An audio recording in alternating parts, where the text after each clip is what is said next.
Hi, you guys. I'm back with episode 42. I just wanted to finish telling y'all this story. So, me and my sister, we lived there. She stayed for one of my sisters stayed there for like 2 weeks. I was there like a month. Um, we had somewhere to go, but to me, it wasn't suitable for for my daughter. My son's wrong almost. He was grown. He could have dealt with it. The other son didn't live with me. He was staying with one of our aunts, but we was there. And I promise y'all we wasn't there a day. He asked for money. And my sister said, um, she said, dang, mom, we ain't even been here 2 damn days. She said, bitch, shut the fuck up talking to me. And I looked, I said, I'm gonna pay you. And she was like, Mom, you don't never charge one of the other sisters, and she lives with everybody. And she said, the bitch, she said she ain't got shit. She didn't call her a bitch. She said she ain't got shit for me to charge. Well, hell, I'm coming out of a shelter, and she waiting for a flow to be dead in her house. So,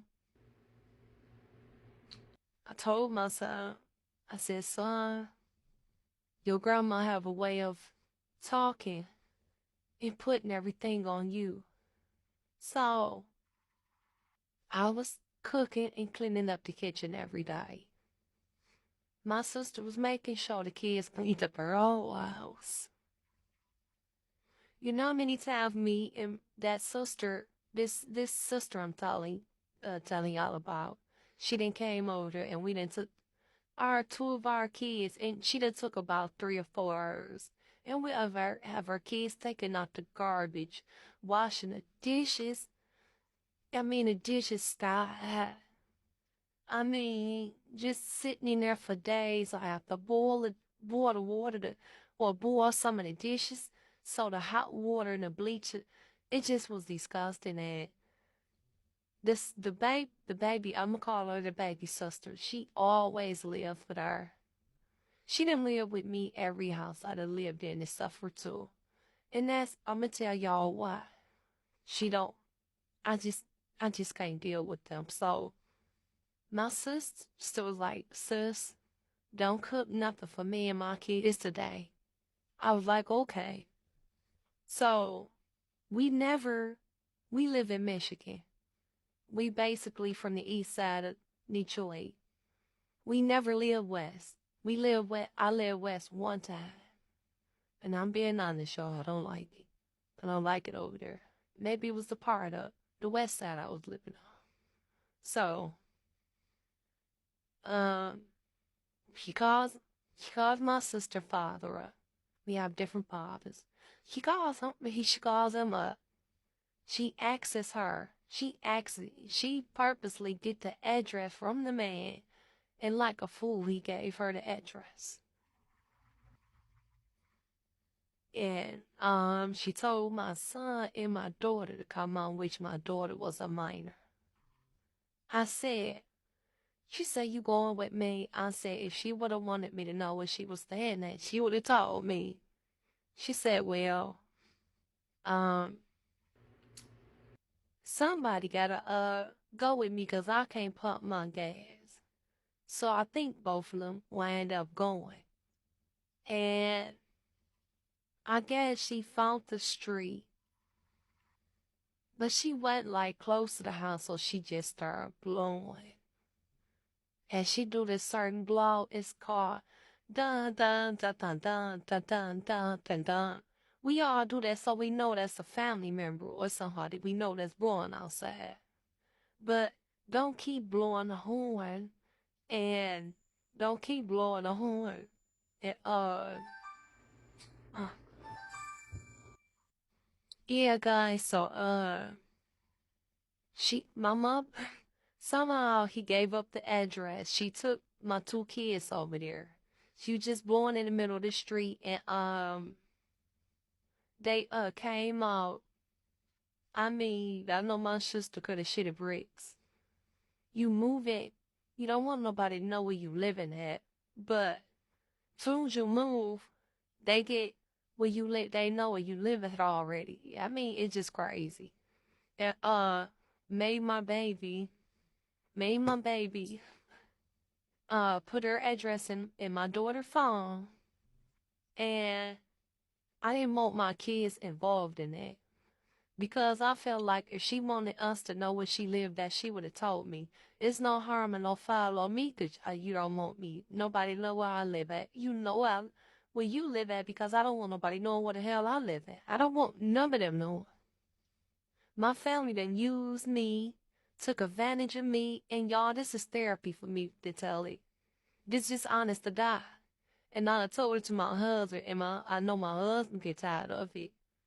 And when I told him, he just couldn't believe all the stuff that had happened to me and I've been through. And he said, yo, mama want to criticize y'all and y'all life. And now y'all raising y'all kids.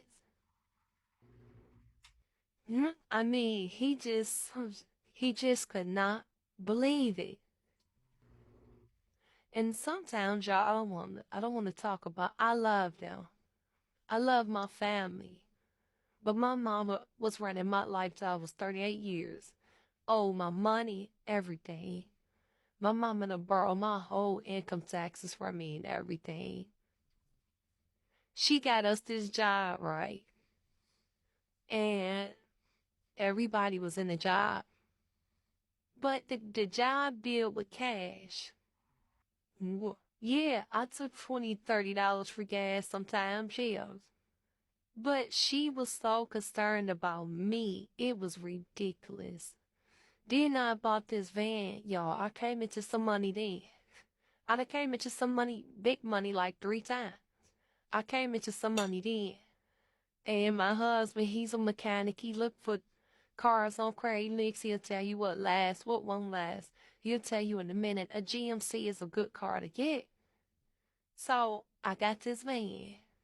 It was a Windstar. The van was nice and clean, and I only paid $1,500 for it. And she was jealous about that. Thought I used the money to get the van.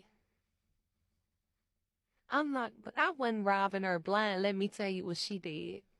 It was this one girl she knew. It was an uncle girlfriend of mine. Okay. Remember when they had them calling cars? If you ain't old school, you probably don't know about the AT&T calling cars and stuff like that. They had them calling cars, and you could, like at the payphone, you could use a calling card to talk to people.